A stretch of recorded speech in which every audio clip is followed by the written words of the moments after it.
Hey, hola les revenants, c'est Redfall. Aujourd'hui, on va parler d'un personnage qui a vécu dans le XXe siècle et qui a encensé le cinéma, surtout dans ce qui concerne les films d'animation. Cette personne s'appelle Walt Disney.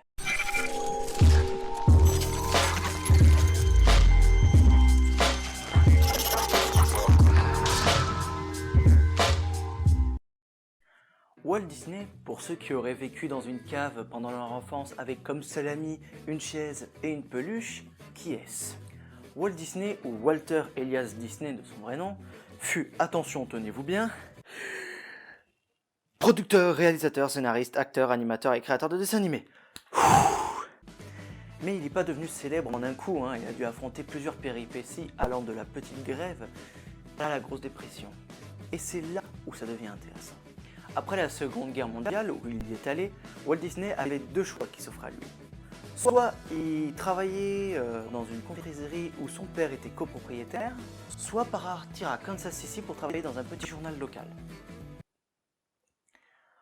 En fait, en clair, pour résumer, t'avais soit te choper des caries, soit essayer de travailler au moins dans un univers que t'aimes bien. À Kansas City, vite saoulé par son job dans le journal, il commença à créer des petits cartoons et commença même à se faire apprécier par des personnes après plusieurs projections dans certains cinémas. Après cela, il décida de partir à Los Angeles avec son frère Roy pour pouvoir ensuite créer donc leur premier studio s'appelant Disney Brothers Production. Ah là là, passer de petit dessinateur dans un journal local à chef et copropriétaire d'un studio qui va faire plusieurs milliers de dollars, il y a eu énormément de changements sociaux quand même. Waouh!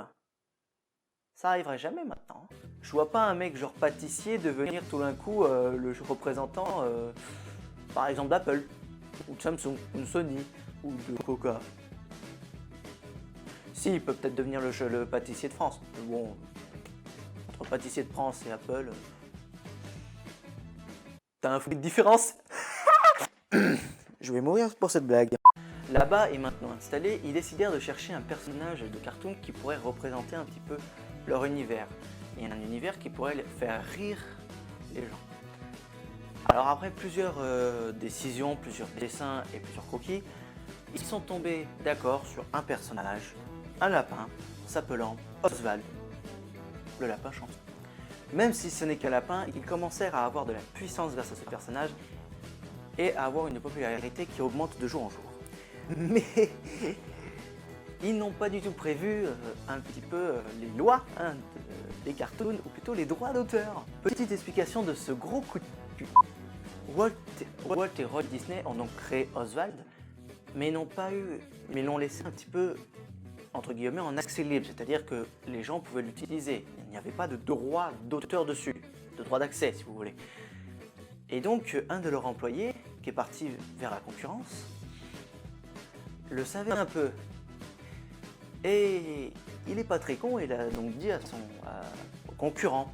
Et les concurrents ont donc mis un droit dessus, donc ça veut dire que Oswald, qui est un personnage de Disney, il ne pouvait plus du tout l'utiliser. Je serais à la place de Roy et de Walt, je prendrais un couteau et je tuerais ce connard dans son sommeil. Et je violerais sa femme. Parce que franchement, c'est un bon gros coup de sac. Bon, faut pas exagérer, ils ne sont pas tombés très bas quand même, parce que vu que donc Oswald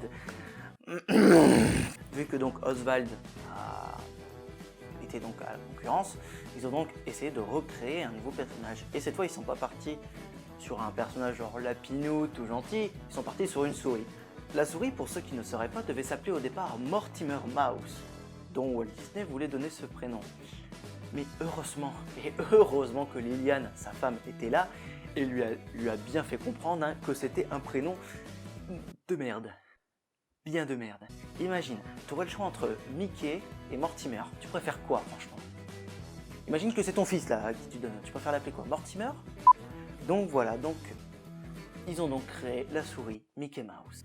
Et en parlant donc de Mickey, c'est grâce à lui que l'on doit un des tout premiers cartoons où le son et l'image ne font presque plus qu'un, et dont le son sont aussi les gags. D'ailleurs, c'est le tout premier.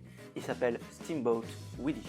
Le film mettait en scène Mickey et Minnie pour la première fois de leur carrière et leur montrer sur un bateau en utilisant le son et l'image. Alors c'est une évolution qui est très moderne à l'époque et qui est très complexe parce que pour insérer son et image à cette époque, c'est pas comme aujourd'hui où tu mets la petite vidéo, tu mets le petit son et tu regroupes et ça marche. À l'époque c'était beaucoup plus complexe. D'ailleurs en parlant de Steamboat Willie, analysons, il y a certaines images quand même. Tu montres ça à tes enfants? What the hell? Enfin bref, passons. Après quelques années et la grande réussite de Mickey, qui a eu un succès assez grandiose, et donc Walt Disney eut l'idée de sa vie. L'idée franchement que tu ne peux pas avoir 3 fois, ni 2. Il voulait un film d'animation. Il voulait un film qui serait le gros succès du studio.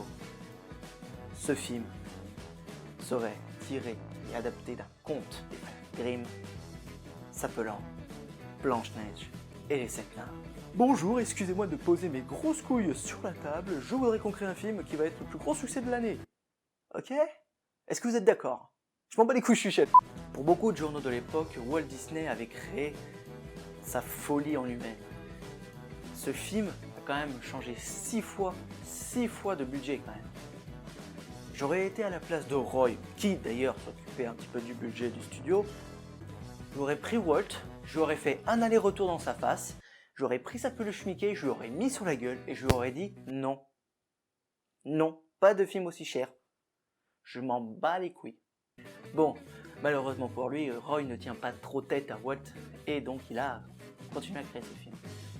Et d'ailleurs, Walt a bien fait d'y tenir car ce fut, en clair et pour tout, le film qui a eu le plus gros succès pour Walt Disney. Malheureusement, l'univers du cinéma, ou plutôt l'univers hollywoodien de cette époque, n'aimait pas trop les films de Walt. On peut que le dire, pour lui ce film était magnifique, pour le public c'était magnifique à l'époque, même pour nous encore c'est énorme ce qu'il a fait. Mais pour ceux de l'époque, non. Alors bien sûr à l'époque c'était encore aussi l'univers des Oscars. Et l'Oscar du meilleur film aurait pu tenir pour Blanche-Neige et les 7 nains.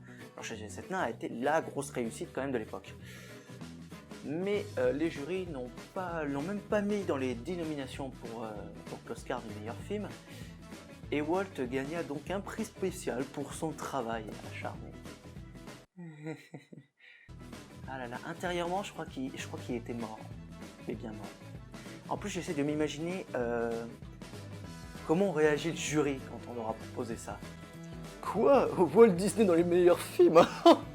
Laissez-moi rire, il fait des cartoons de bas étage, pas des films hollywoodiens. Non mais c'est pas possible, il croit quoi encore ce con?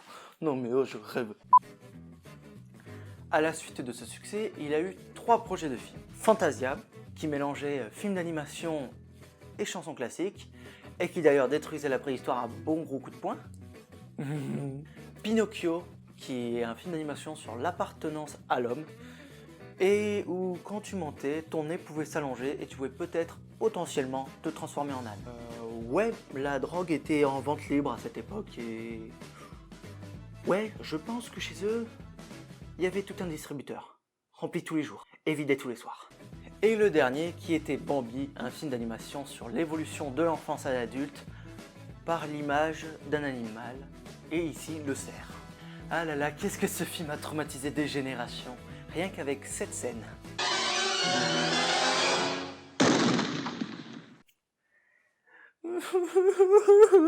Pas mal à maman de Bambi, non.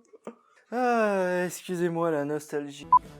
Malheureusement pour lui, à cause de grèves incessantes dues à des syndicats qui envahissent à cette époque tous les studios, et des pertes de temps, et des dettes assez incroyables, Walt a eu énormément de mal à le terminer. Et heureusement pour lui, et pour à peu près tous les grands directeurs de studios, leur ennemi commun était tout trouvé à l'époque, sachant que c'était un petit peu l'époque où c'était facile de trouver le coupable. Je vous laisse deviner avec ce petit indice.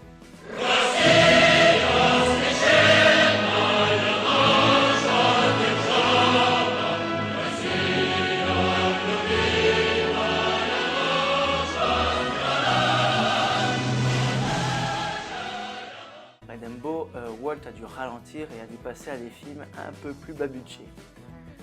Donc Mélodie du Sud est arrivé très vite. Mélodie du Sud est en fait un film adapté d'un conte américain, Les Contes de l'Oncle Rémus, qui mélangeait donc film d'animation et vue réelle. Les problèmes de ce film, c'est qu'il pose un problème de taille de l'époque. En effet, si vous ne savez pas qu'est-ce que c'est que ce film devait répondre à montrer le sujet de l'esclavage à l'époque de la Grande Guerre de Sécession. Sachant que c'est un sujet très délicat avant comme aujourd'hui, c'était très délicat. Il a du courage, il porte ses couilles à deux mains, mais je tenterai pas moi. Bon, Walt a eu un peu de la chance parce que le public a été un peu divisé par ce film, il a eu quand même un petit peu le succès escompté. Après donc Mélodie du Sud et Cendrillon, où il fut un peu plus éloigné de l'élaboration de ce film, mais qui eut aussi un gros succès, il se lança dans un autre projet presque à l'envergure de Blanche-Neige, sauf que c'était pas un film, mais la création. La création d'une nouveauté exceptionnelle, le parc à thème. Et oui, notre cher Walt voulait donc créer le premier parc à thème du monde et hésita sur le nom jusqu'à donner celui que maintenant tout le monde connaît, Disneyland. Mais là encore, notre cher Walt avait encore quelques problèmes, c'était au niveau de l'argent. Va trouver l'argent nécessaire pour construire un truc de cette envergure. Et il a trouvé un truc génial ici. La télévision. Et oui, à grands coups d'émissions télévisées avec la chaîne ABC à l'époque, il réalisa une belle somme d'argent, et il réalisa aussi le plus gros coup publicitaire de l'année. Et à l'ouverture, ce fut l'effervescence.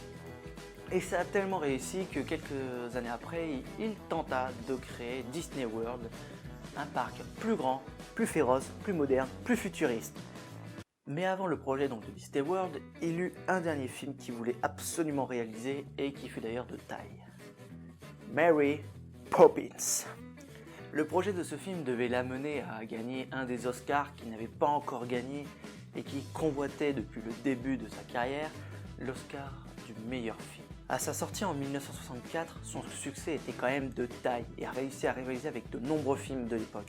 Il eut 13 nominations pour des Oscars, dont celui du meilleur film. Là, Walt ne pouvait que jouir de cette réussite. Un des films d'ailleurs qui le montre bien comment il était au départ, c'est Dans l'ombre de Mary, la promesse de Walt Disney. Un film qui est sorti il n'y a pas très longtemps, en 2013, et qui raconte un petit peu comment Walt a réussi déjà à avoir les droits, car il s'est énormément battu pour avoir les droits pour Mary Poppins, qui était au départ un roman. Mais bref, passons et revenons sur le sujet de Disney World. Ce projet était sans précédent et montrait une vision idyllique à la façon Disney en Floride. Malheureusement pour Walt, il n'a même pas eu le temps de pouvoir le concevoir pleinement et de le voir d'ailleurs finalement construit. En allant à l'hôpital pour un problème de colonne vertébrale et d'ailleurs une opération de cette colonne, on lui a décrété qu'il avait un cancer des poumons. Et ouais, notre cher Walt fumait comme un pompier, d'après même certains interviews de ses anciens collègues. La moitié de son bureau était remplie de fumée. Il mourra en décembre 1966, laissant avec lui un patrimoine impressionnant et une culture cinématographique sans précédent. Aujourd'hui encore, l'univers Disney nous laisse les plus beaux films de notre enfance. Je prends l'exemple de Peter Pan, Le Roi Lion, Aladdin, Mulan, Monstres et compagnie, tous les films à peu près Pixar, ou même encore il y a quelques temps La Reine des Neiges, et qui montrent encore d'ailleurs que l'univers Disney a encore énormément de réserves pour impressionner le cinéma mondial. Pour finir sur cette vidéo qui commence à être un peu longuée, Je voudrais terminer par une phrase qu'a citée donc Walt, un journaliste après le film Mary Poppins, et qui résume clair et pour tout sa vie en une phrase. J'espère qu'on ne perdra jamais de vue le fait que tout commença par une souris. Voilà, c'est la fin de ma vidéo. Merci à tous de l'avoir regardé. J'espère que ça vous a plu parce que ce genre de vidéo, j'aimerais vraiment en refaire d'autres. Peut-être sur des sujets un petit peu comme ce que j'ai fait pour Walt, ou peut-être d'autres genres de sujets, hein, par exemple, je sais pas, des pièces de théâtre ou autres. Abonnez-vous si vous voulez bien sûr suivre mes prochaines vidéos et mon évolution, et laissez un petit commentaire pour laisser parler votre imagination ou dire quels sont les défauts de ma vidéo, quels sont les avantages de ma vidéo. Voilà, c'était Redfall en direct de la toile et à bientôt sur YouTube. Ciao.